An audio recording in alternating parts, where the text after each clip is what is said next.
can you create a great environment for problem solving with your team? Wouldn't it be great if you could also create a great problem solving environment for your children? Our guest today is a quality guy who is always wearing a black belt and has a passion for helping others build their taller spaceships. He has delivered 2 TEDx Talks, How to Teach Kids Better Problem Solving and The Cure for Lazy Leadership. He owns several businesses, Protean Quality Systems, Successful Storytelling, and Top 5 Coaching. What does all of this mean? Let's talk to Michael Arnold to find out. This is a Touchstone Publishers presentation, your trusted source of leadership knowledge. Well, good morning, everyone. In case you're just now joining, and that doesn't matter, I always say good morning, period. It just makes life easier. I say good morning. It could be dead of night, and you hear me say good morning. I want to welcome our great guest today, Michael. Thank you for hanging out with us. I like your title, The Michael Arnold. I like that a lot. So that's powerful. You gave a great, powerful talk, but I want to thank you for taking the time to hang out with us today. Hey, no problem. I do The Michael Arnold is, there's actually another Michael Arnold that has a website and does coaching and speaking, but I'm The Michael Arnold. So, who cares about the fake Michael Arnold? The Michael Arnold.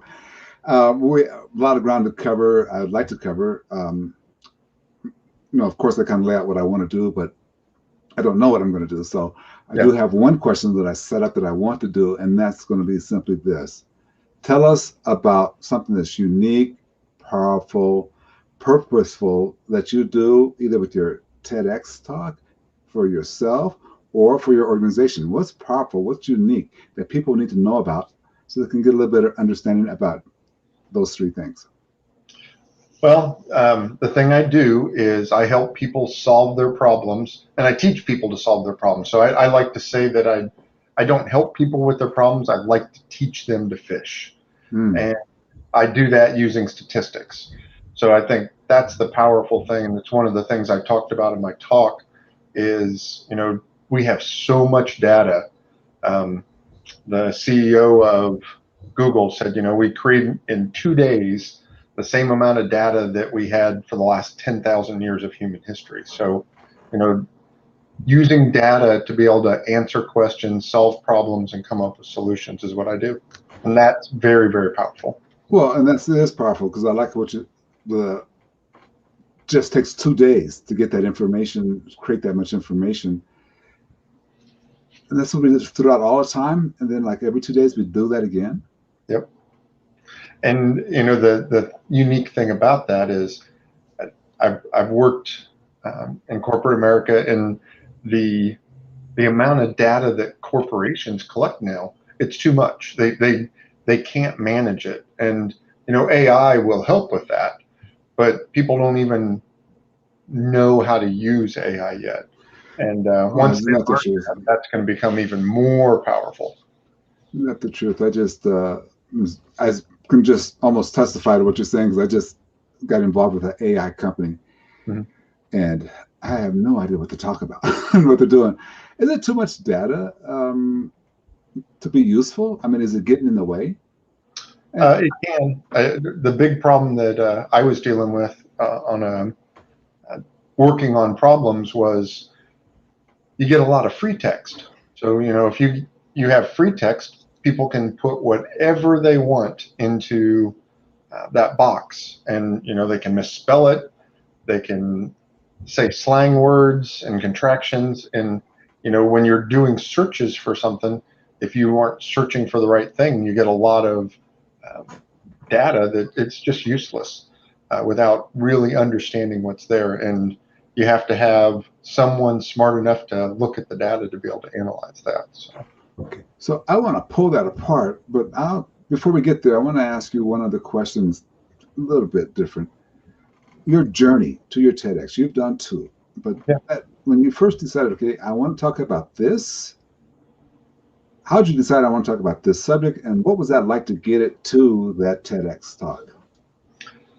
Well, it's kind of funny. I was working at a company, and the company, it was a great place to work, and it's really the whole kind of subject of my second TEDx talk. And it was just a great place to work, and then it became a horrible place to work. and it started turning me into not a nice person. And so I really tried to find something outside of work that was a passion and could help me do something that made me not just do work. You know, I'd work 10, 12, 16-hour days, come home, eat dinner, break out my laptop and work even more, and then go to bed and start over and do that again. And when I was doing that, I started reading about leadership because it was a leadership problem that we had. And I started studying leadership. I met with a leadership coach, and she said, you know, Michael, you know, you have passion, you have great ideas. You need to write a book. You need to do a TEDx talk. And I'm like, really, me? And yeah, you. And I'm like, okay. So I'm still working on the book, but I was like, well, you know, I'm going to do a TEDx talk.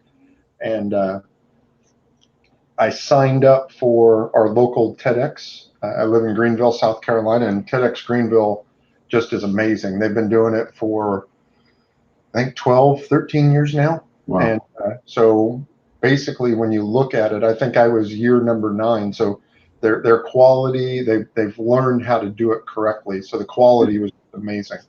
And they had an email. I signed up for the email, and the first email I got was an open mic night. And I'm like, well, there's my chance, you know? And so I asked my wife, I was like, you know, what should I talk about? And she goes, well, what do you talk about all the time? And I knew it was going to be something around problem solving. Mm-hmm. And I had 2 boys that are now working. One's an engineer and one's working to be an engineer.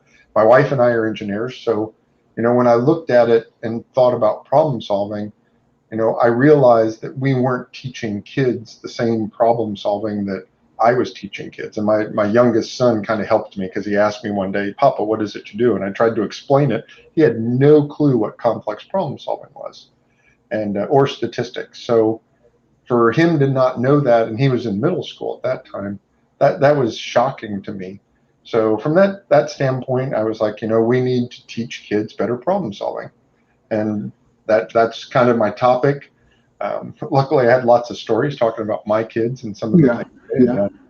And I gave my speech. They loved my speech, loved my story, and they said the top 3 people get to be on the TED stage, and I was not one of the top 3. And I was kind of like, well, you know, I tried. And then they came and said, you know, we're going to put you in the nomination process because you were number 4. Oh, okay. Okay. And I was like, oh, great. And the number 1 person, she changed her topic. They didn't like that, so she dropped out. And I don't know whether that's how I finally got onto the stage. I think one of the things is it was a professor that was a curator, so he really liked my topic because he was college kids and had seen some of that. And it happened, and I can still remember the day when I got the email. It was the coolest day. So I have to ask you, because I've never heard of a TED Talk, or was it, doing open mic night. Did you have to bring your own audience in? I got several questions about that because that's a good way to do it. But, well, yeah, and that's exactly the girl who won. She brought an audience. I mean, she's has her own company, and everybody from her company was there, so she got the most votes that night. I brought my wife, and just poor planning on my part. Oh yeah, so come on, be my back. Although I enjoyed having my wife there. Yeah, good save. No, so I got to cover it. But yeah, it was a great experience, and just the whole journey was awesome. And the day of was just amazing, and I learned a bunch. I spoke with some amazing people, and I still keep in contact with them and talk with them. So it's just an amazing organization. And, you know, I always have helped my interns and co-ops at the different places I've worked with their resume and trying to learn job skills, talking to them about where they want to go in their careers and kind of giving them some coaching advice. And one of them knew I gave the TEDx talk. And so when Clemson University had their TEDx event, she recommended me, and I came in. They were like, you know, what are you going to talk about? And I'm like, well, I'm going to talk about how we have to move away from command and control leadership, which is what really kind of ruined the organization that I was doing my complex problem solving on. And it also made it where if you don't have good leadership, it's hard to solve problems. And so that's true of companies all over the world. So that was my second talk. And they loved my topic, thought the students should hear that. And boom, I got 2 TEDx talks in 2 years, which is just an amazing blessing in life. It's an amazing blessing. It's an amazing piece of power. Now, with that knowledge, is that what we don't normally talk about this, but I just want to ask. Mm-hmm. With doing 2 TEDx's and doing the open mic, and is that what led you into coaching other TEDx speakers, or was it something else that said, "Hey, I can do this for other people," or just your success did that lead into it? Well, I'm an engineer, and what I learned as an engineer is if you need to learn something, you either find somebody else that can teach you, or you read books about it. So I do a little bit of both, talk to coaches, things like that. But I've read, every time I get a new topic, I read a book. So I think I've read, probably 10 books on TEDx Talks. Yeah. And probably another 10, 20 books on how to give speeches and add humor, things like that. And so next thing you knew, I had people coming to me and said, how did you get a TEDx talk? And I'm like, well, I did an open mic night and somebody nominated me. And they're like, oh, I could never do that. I could never get in front of somebody. And I was like, what's your idea? And if they have a good idea, I'm like, well, I'll help you work your idea. That's a great idea that you need to share. And so for me, it's a passion helping other people find and share their passions. And so I've been helping people. And then I had someone, they asked that question that you don't know how to answer. And how much do you charge? I'm like, charge? I don't charge anything. It's like, oh, well, I should pay you for this. Okay. Charge. That's kind of how it grew into coaching people. So yeah, that's great. That's great. I want to start pulling apart your TEDx a little bit because the ideal of a TEDx talk, which everybody knows who's on this channel, is an ideal worth sharing. Okay. Yeah. So you get 18. I understand now it's 14 minutes to share an ideal, but that's not anywhere near your time period to kind of pull it apart and say, okay, this is what this can cause, this is what this can create. So I want to talk about that and spend the majority of our time there. But I want to ask you something that I hadn't really thought of until you said it. Statistics. How are we using statistics these days? Because like you said, I mean, people, if you're using AI and it's got to deal with people's slang and everything else they're going to put into a fill in the blank kind of text box or something like that to figure out customer service levels, all that. To solve a problem, do you have I call it an Einstein level view of that problem? So it's like a sentence answer. I mean, I know that's tough to do, but how does statistics play in problem solving? Well, when you have so much data, I mean, say, you want to find out how many people have red hair in the United States. Okay. You can't count how many people have red hair in the United States. And depending on the day, they could change it. They could lose their hair like I'm doing. Babies are born. So you don't know how many people have red hair.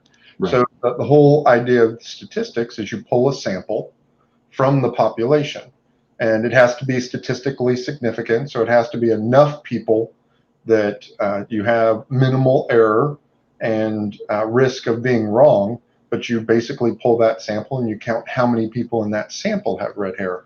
And that's the power of statistics, is then you can look and compare your sample to your population and see if that actually works or not.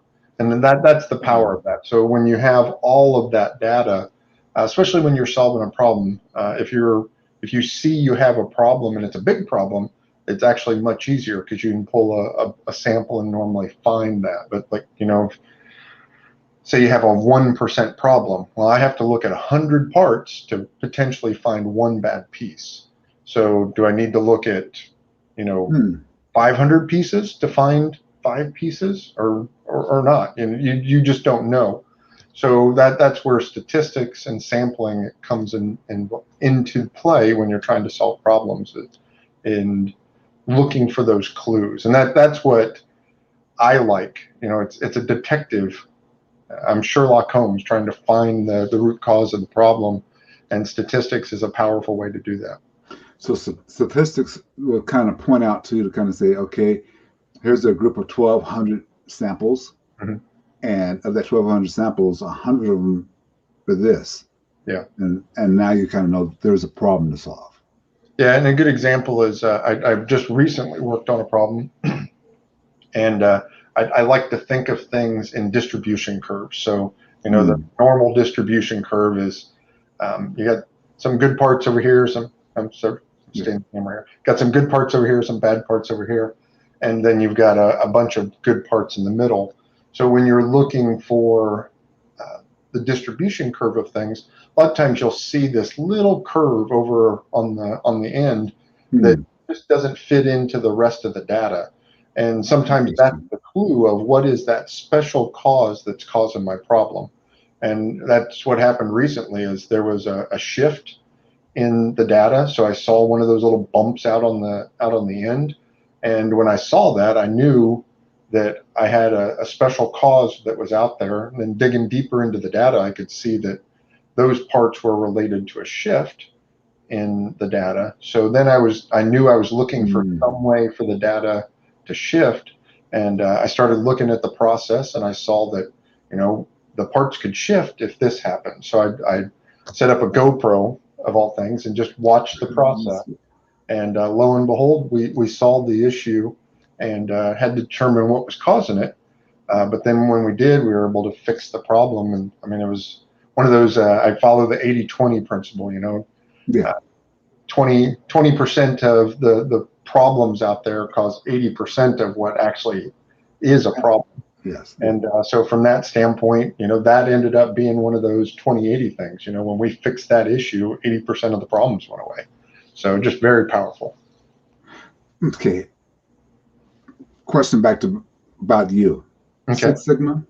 You're Six Sigma person? Lean Six Sigma?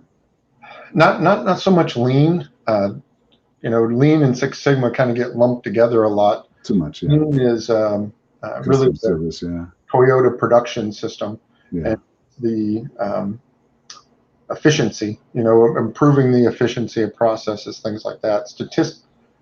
Six Sigma is the statistical problem solving side of that. So I do Six Sigma. I started with a methodology called Shannon. Shannon was invented by Dorian Shannon, who actually was a peer of Deming and Duran and some of those guys back in the day. Okay. And Six Sigma is, the rumor goes, Six Sigma is based on the stuff that Dorian was doing with his company. No, it's based on stuff that Deming was doing. Come on. We could have a good old debate about that one. Yeah. No, I asked that because when you said you used your GoPro to help isolate the problem, that's a lean solution, isn't it? Yeah. Well, I think that's an undervalued tool for problem solving, whether it's complex problem solving or not. Visualizing and watching something is very, very powerful. And, if you have a big problem, you can watch it. If it's a small problem, you may not be able to do that because it may happen so infrequently. But I've seen very small problems where I've watched a process and I've seen that something doesn't look right in a particular station. And it doesn't happen very often. It'll make a bad part, but you can see that it's not right. And there was a press that came down and was pressing something in, and you could see that it was like doing this number, and every once in a while it did this number and it created contamination in a part. And if you watch things, you'll see weird things happen, and those are clues to what could happen. And then you do your testing to prove that or not. But that's something that I see also is I visualize problems. They used to have a show called Psych, and the guy would come in and he'd see all these clues around the room and they'd like light up. I'm like, sometimes that's how I feel. If I come in and watch a process, I can see the things that kind of light up and say, ooh, that could be a problem, that could be a problem. And then you use statistics to prove it or not. Okay. So that's a good view of it. Mm-hmm. How do we start teaching our kindergartners this? Well, and that's actually what I'm working on, is the curriculum for that. You know, the first thing I like to do is do the things that kids already enjoy doing. So when I think of preschoolers and kindergartners, you know, if you look underneath their beds, you're going to find all the rocks and frogs and snails they find out in the yard. And that's one of the things that I believe is important. You need to be good at collecting data, and it's good to collect things. And so, you know, I try to encourage kids to collect things, whether it's rocks, leaves. Hopefully they're not bringing snakes and frogs in the house. But, you know, that collecting things, and then understanding when they look at the things that they collect, what are the differences? You know, if I look at two rocks, no two rocks are alike. No two snowflakes are alike. No two leaves are alike. What's different about them? You know, different colors, different grain structures in the rocks. You know, one rock may have some quartz in it. One may just be sand. You know, and understand the differences. And understanding and collecting and seeing differences will make you an amazing problem solver down the road. Because, like I said, I talk in distributions. And when you look at distributions, that's what you're looking at. You know, I'm looking at the parts on this side and this side, and what's different about those parts. You know, is there something dimensionally? Is there something visually? And a lot of times those differences are clues, again, to what your problem is or is not. And once you are able to identify the problem, then you're able to start to begin to identify the solution. But you can always check that back against your problem solving skills to see, okay, that's the case. So you can get a little 5, 6, 7-year-old who's collecting rocks and start having them understand what the difference is between this white rock here and this brown and gray rock here. Yep. And helping them to visualize it. So, you know, if I go out in the driveway, all the rocks are going to look very similar because they're all gravel. But, you know, if I go over into the flower bed, you know, I get different rocks in the flower bed. You know, I can see those differences. And then you can categorize them and teach them how to categorize the data so they can see, you know, if I have a sample of 20 rocks, you know, the most of them are going to be the white rocks that were in the gravel. Then I've got a couple quartz that were in my mom's flower bed that she told me not to touch, but I did anyways. Right. I'm not going to say that, but I'm not going to admit that, but yeah. And then from there, you can start looking and saying, you know, this kind of, and maybe it's research. Nowadays, you can Google anything, right? Right. So Google and see what the gravel's made out of, and you can Google and see what the white rocks are. And I think that's the thing is, I want to teach kids to be lifelong learners. I've been a lifelong learner all my life, I guess. But, you know, trying to always learn something more. You know, like I said, every time I want to learn something, I read a book. And normally I'll read 3, 4, 5, 10 books on it. And then I feel like I know enough to be dangerous. But, you know, I'm a lot more dangerous than other people who don't read at all. So from that standpoint, you know, I think that's the other thing I want to encourage kids to do is always be searching and trying to learn more. And, you know, kids, when they're young, you know, what do they ask? Why? Why? Yeah, why? And, you know, when do they stop asking why? When the parent gets tired of them doing it, but that's not when they really should stop asking why. They stop asking why once they get into schools. Oh. If you look at statistics, they stop asking why when they get into schools. They might do it in kindergarten, but by 1st grade, 2nd grade, 3rd grade, they don't ask why anymore. And the reason why is their teachers tell them, shh, you need to listen. Here's the curriculum. I'll tell you what you need to know because you need to know this for this test. And you need to know this and you need to know this. And they stop asking why because they're being told what they need to know. Now, is what they're being told enough for them to be able to do what they want to do in life? I think we need to encourage them to keep asking why. In your TED Talk, you talked about some differences nationally. How we prepare our students versus how some Asian countries and Middle Eastern countries prepare their students. Yeah. Tell us about that a little bit. Well, you know what? I live in the southeast of the United States, and Sorry, no, I'm just kidding. I shouldn't say that. I'm only kidding.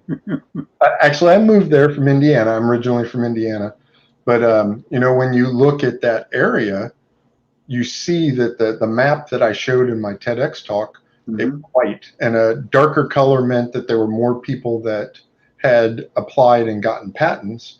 In the area where I lived, it was all white. So you had kids, and again, if you talk distribution, there's kids in that area that are smart enough to get patents. They just don't have the opportunities. And what the article and research paper that I read, they called those lost Einsteins. And I talk about it in my talk. I want us to find those lost Einsteins. There's some amazingly brilliant kids in the Southeast and everywhere in the world. If you look, there's not a lot of patents that come out of Africa, but there's smart kids in Africa. They're born, they're just not given the opportunity to get that. And that's true of around the world. So I see that we're in the computer renaissance. Back when the Renaissance happened before, they had a plague, and all the monks died. And when they died, that's when Gutenberg realized we were going to run out of books. He started printing Bibles, and everybody was able to have books. Where before, if the monk didn't write it down, you didn't know it. But now you could print books. So people had access to knowledge. Da Vinci's a great example. He's everything he could get his hands on. And he was a lifetime learner, and he was a perfectionist to a fault, but he learned his entire life. No education. He taught everything to himself. And it's because he was during that time when books were available. We have the same thing now. Anybody with a smartphone can find any knowledge you want. So if you're encouraging kids to ask why, and encouraging them and showing them how to find that information on their cell phones or computers, they can learn all kinds of information. And that is probably the most powerful thing happening right now. You're going to have kids that have never had the possibility of doing things in life from a patent, and they're going to be able to do that around the world because they're going to have access to that information. I think we're going to see a huge renaissance from the access to computers. And you think about Starlink and allowing the internet to be all over the world. That's a unique, amazing concept right there. I think. I wanted to ask you though a little bit deeper on that though. When we're talking about not having the ability or the knowledge of creating patents, and we look at different countries. Well, Japan, for one, I think that was one of your comparisons to the United States. They don't create patents, do they? They do. I think the thing that I really talked about in my talk was the different ways that they teach kids problem solving. In Japan, yes, it's very visually focused. Again, they talk about how they can do a visual of their analysis. And really, if you go back to Lean, they teach kids processes. So the process that they would follow to visualize their problem and solve the problem. And they teach them a process. And that's what I'd like us to do, is teach a process. And in my opinion, something like Six Sigma, like the DMAIC process, where you define the problem, you figure out how you're going to measure it, figure out how you're going to analyze it. Once you figure out your root cause, how you improve it, and how you control it. I mean, that's a simple model that Six Sigma provides.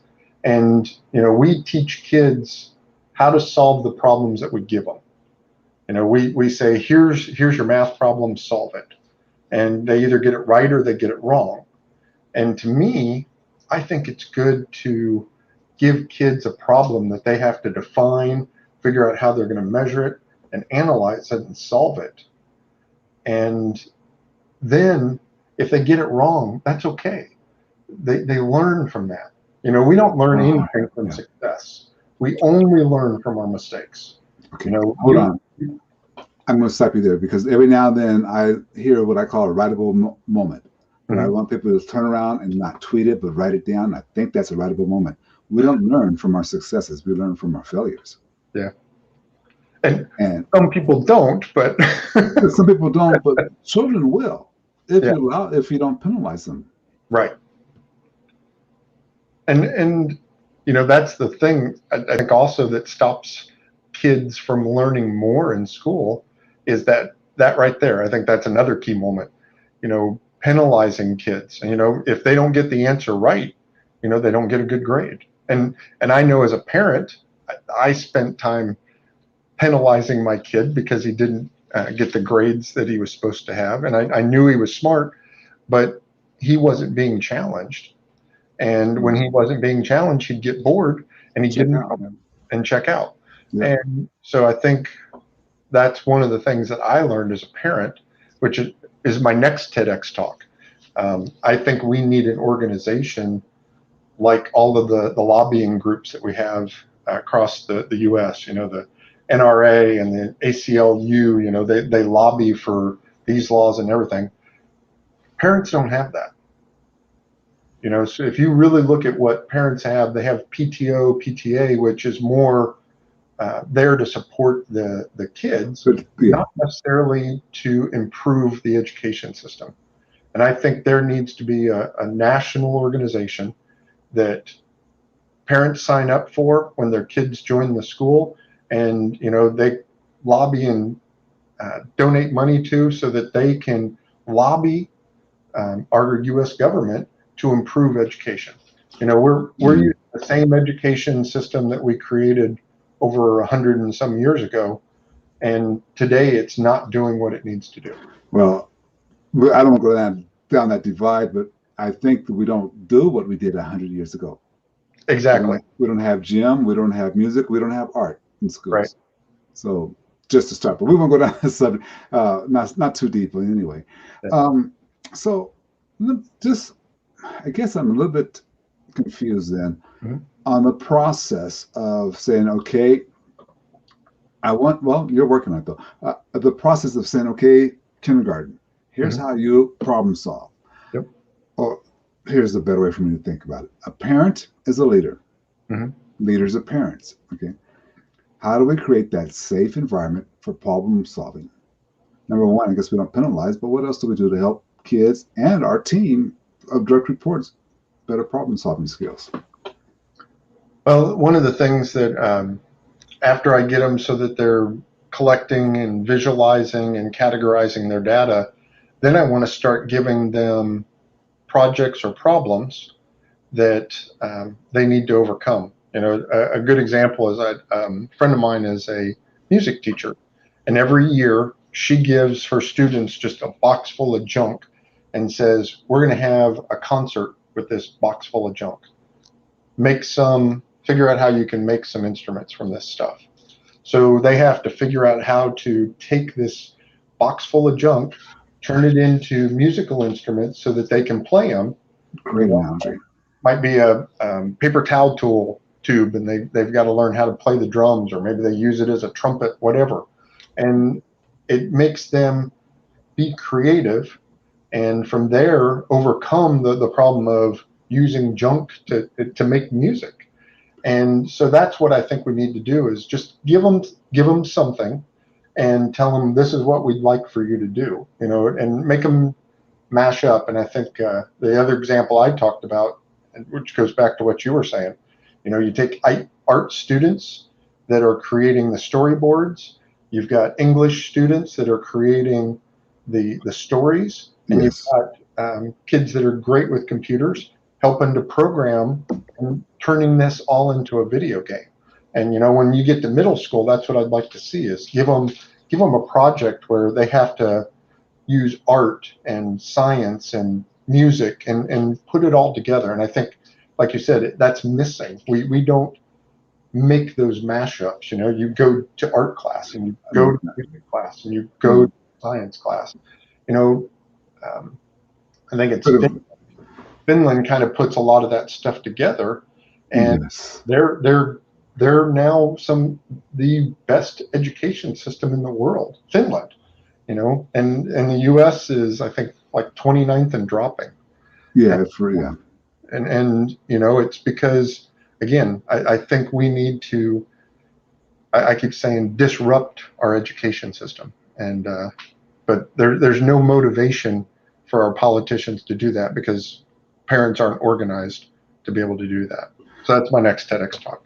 That is an idea worth sharing, because as collaboration is going to cause us to win. Yeah. Competing and trying to beat the other countries and actually judging how we're 29th or 30th. If we want to get back toward the top, we got to start collaborating with each other. And and it's not teachers. I'm not a teacher basher. I think teachers have a passion, but I don't think in business, I always say that we need to make it easy for the operators to do the right thing, and that will make it where you have a quality part. If you give the right tools, the right equipment, operators want to do the right thing. 99% of the time. You always got that one guy that doesn't. Right, that doesn't. But I mean, as a rule, I think you're right in that. That's where this applies to leaders in the workforce. Mm-hmm. If we're just talking about your workforce, but not just as a parent. That's where this applies, because 99% of the people want to do the job. If you tell them what the rules are and what's expected of them, then get out the way. Yeah. They'll problem solve it for you. And teachers are the same way. I think if we let them teach the way they want to, and some teachers do, but they're probably the exception rather than the rule. I think a lot of them, they follow the rules, but again, if we took a sample of teachers, which ones are successful and which ones are not, and they talk about rewarding the successful teachers, but to me, if there's a successful teacher, what we do is we understand what that successful teacher is doing and have them move into roles of showing other teachers what they're doing to be successful. Don't punish the other teachers. Let that teacher be the leader and say, here's what I do with my students, and share the ideas that work, and then let teachers do it and not have to worry about tests and results. And that's how we problem solve. That's how we teach kids to problem solve. Exactly. Love that. Yeah, I got to admit that it came together for me. I had it coming together in a different way, but right there, it just came together. The analogy was so perfect. The music, here's a box of junk. Let's create a band. Yeah, that's problem solving. And in high school, it's a very short TEDx talk where a gentleman, I can't think of his name, but he said that we need to move away from calculus to statistics being the top of the math pyramid. And I'm an engineer. I had to take 3 or 4 years of calculus, which is why I'm not an engineer.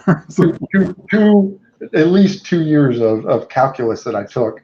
And I think I've used calculus once or twice in my 25 plus year career. But I use statistics and have used statistics almost, now I use it every day. Before I was using it at least once or twice a week. But calculus I never used. So why are we not teaching statistics and making kids learn statistics in high school? And to me, you teach it to them all throughout high school. And, it's important to understand statistics and how statistics can be used to lie. Yes. To sell. I 50% off sale today.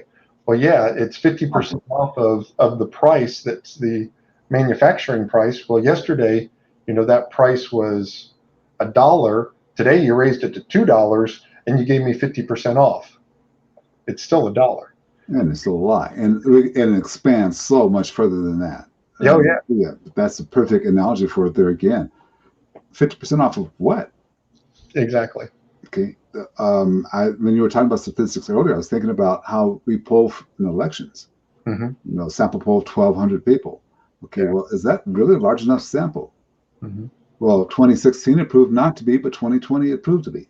Yeah. So how does that work? I mean, well, and they always show it, this person's 3 or 4% in the lead. Well, then you see that the error on their sample is 5%. 5 plus or minus, yeah. Yeah, and it's like, okay, so you got at least a 5% error, and they've got a 4% lead. They don't have a lead at all. I mean, No. Technically, but that's what they advertise because they want to advertise who they want to win.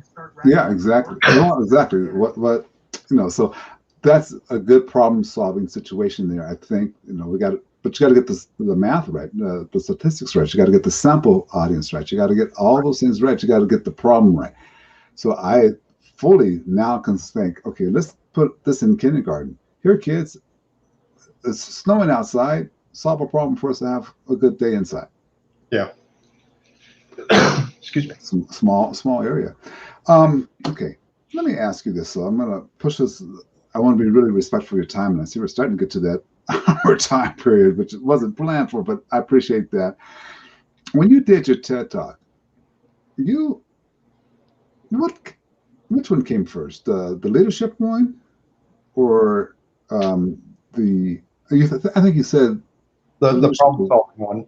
Leadership. Okay. That was my first talk. But again, like I said, I started with my passion, which was problem solving, and I'm a father, and that's something that I value as being a father and raising my kids so that they're good, upstanding adults. Good, upstanding, problem-solving adults. There you go. Yeah. So I ask that because I'm curious as to what are you doing right now that the TED Talks caused you to do that continue to help people. I mean, I like this complex problem-solving training and coaching. Mm-hmm. But that I'm putting words in your mouth by accident there. But what are you doing right now to continue to help people in this area or that area? Well, one of the things I did is I've been working in corporate America for most of my career. And this year, I quit my job and started my own company. So I'd been doing speaking and training outside of work. And now it is my work. And, I help companies solve problems, which I've done as well in corporate America, but now I can help companies solve their biggest problems, where before I was helping my company solve their biggest problems, but after I solved so many problems, I was solving little problems, and I enjoy solving big problems. And so that's what I do now. And then I'm also a big fan of wicked problems. So I study, like climate change and plastic floating in the oceans. I love the idea of what can I do to solve those kind of problems. And then I also do training. I love teaching people how to fish when it comes to solving problems. And when you look at your business, they always say, figure out what problem you solve. And I'm like, I solve the biggest problem, and that's what I do. Okay, the biggest problem. But that is, by the way, I think now I connect that. You solve the biggest problem within an organization, which oftentimes is people's ability to speak. And now you're solving them and say, no, you're going to do more than speak. You're going to go to a TEDx. Right. So tell us briefly now, as a rule, but let's just break my own rule. Yeah. You're a TEDx trainer and coach. Right. How do people get up? If someone's out there listening and say, well, I would never really consider doing that, but maybe they connected. How do they get a hold of you? And I mean, give me the commercial. How do they get a hold of you for your TEDx training and coaching, if they're interested in that at all? A great place to start is successfulstorytelling.com. That's the TEDx speaking side. So basically of my business, I help people define and shape their idea into with a story that they can share, that other people will want to hear and understand. And from there, I help them find a TEDx. When I've polled people, they don't know what they'd talk about. They don't know what their big idea would be. They are too afraid to get onto a stage, and they have no idea how to even go about getting on a stage. So that's what I help people do. I help them find their great idea, find a story to share that idea. I help them craft their talk, and then find a stage to share it on, and overcome the simple things that you can do to not be afraid of sharing your ideas. And what I've discovered is people who have a passion about their big idea, they won't worry about being on a stage and sharing it. They're so excited about it. They tell people all the time, and it's just to help them understand that you're just standing on a stage, sharing your idea just like you always do. And that's what it is. Become that. And if they don't get to that stage, then they just don't have enough passion, because it is not going to be as easy as getting 2 in a year. I mean, 2 in 2 years. That happens to the rare. It does. Very rare. The one person said you got to get used to papering your bedroom wall or your office wall with the rejection notices. Once you get a wall full of those, then you're about ready to get one. Yeah, and you know, a good example, one of the gentlemen that I talked to about TEDx, I think he was rejected 15 times before he finally did his first TEDx. And he gave up. He gave up after like 9 or 10 times. And then somebody said, you got to share this idea. And he went back and did it again, and finally got a talk. So I think that's the other thing is, if you have an idea that's worth sharing, it'll be out there. Yeah, it'll get there. It'll get there. So now you did a great job there. I'm going to put you on the spot again. Okay. I want you to give us a commercial. Okay. About complex problem solving, your training and coaching. Just commercial time. Ladies and gentlemen, commercial time. Go ahead, Michael. Well, you know, one of the things I do is I help companies solve their biggest problems, but, you know, I can't help every company solve their problems. Mm-hmm. So one of the things I also do is I teach complex problem solving. So I teach Six Sigma. I like to call it Six Sigma 2.0, because one of the things I incorporate into my training is when I teach a green belt class, I not only teach the statistics and problem solving tools, I teach teamwork. And then when I teach black belt training, I teach the statistics and I teach leadership. Because when you're a green belt, you're going to be on a team.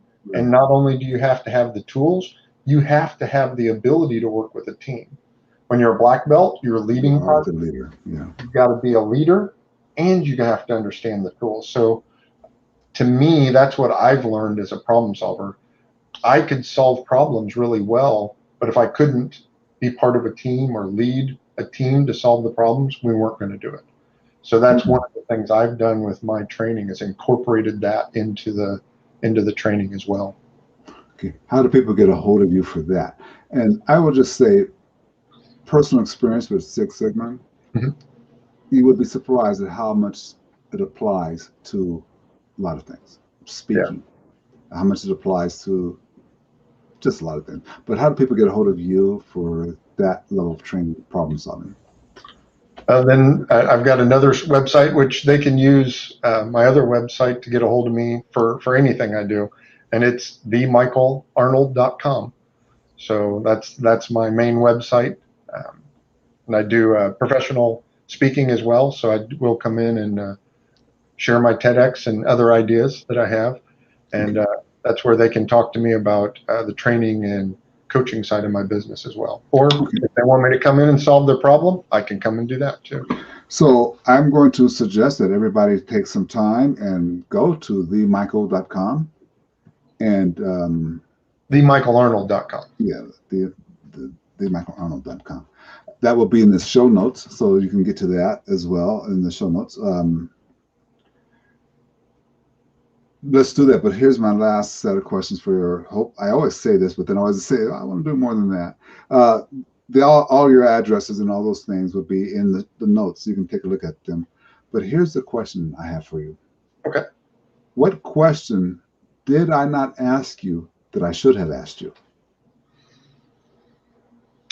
Why taller spaceships? Amen. Oh, that should have been the first question I asked you. Yeah. Why taller spaceships? Yeah, so my shirt says, if I get in a little closer, building your taller spaceship. Yes. And when I was a little kid, I was actually born in 1969, and I sat on my grandpa's knee and I watched Neil Armstrong step onto the moon.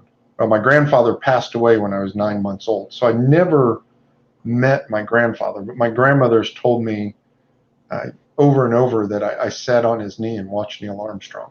So I can picture that moment when I see the black and white video. And I can smell his aqua velva. I can hear one small step for man. And I always have wanted to be an astronaut. And when I got to high school, you know, I studied astronomy, geology, and physics, and I wanted to be an astronaut. And then I found out I couldn't be an astronaut. And the maximum height was 6'1" tall. I'm 6'4", and there's nothing I could do. You know, they say work hard and you can reach your dreams and goals. There was nothing I could do because I had a status quo problem. 6'1" was the maximum height. I couldn't be 3 inches shorter. So that's when I decided to become an engineer and build taller spaceships. And that's what I've been trying to do is when somebody tells me this is the way we've always done it, you know, keep on. We're going to change that. And that's what I've always been trying to do. I think I found it interesting that you talked about Elon Musk and SpaceX and Richard Branson and what is his called Space Galactica or whatever it is. But these guys, they're building stuff for you to fly in space, and I will be right there with you. And Elon's on my side. I was told that now astronauts can be 6'9" and fit onto the spaceships that Elon Musk is making. And I'm sure that Richard Branson's taking care of me. The seat that I'm going to have on Virgin Galactic is going to be tall enough for me to sit on when I go to space. So I just have to come up with the $250,000 for a ticket. So that's about it. Yeah, but that's great. So yeah, I can't believe I didn't ask that question. That was the question that when I saw your TED Talk, wait a minute, building a taller. I can't believe I didn't ask that. No problem. I just absolutely want to say thank you for taking the time. It's an important subject, the education of our kids and giving the freedom for our kids to grow and giving our freedom to the team to solve the problems. But if you need help, you know where to go to, themichaelarnold.com and get a hold of there and go from there. I think everybody will find that worthwhile. So thank you very, very much for hanging out with us today. I cannot begin to tell you how much I appreciate it. And no problem. I enjoyed it.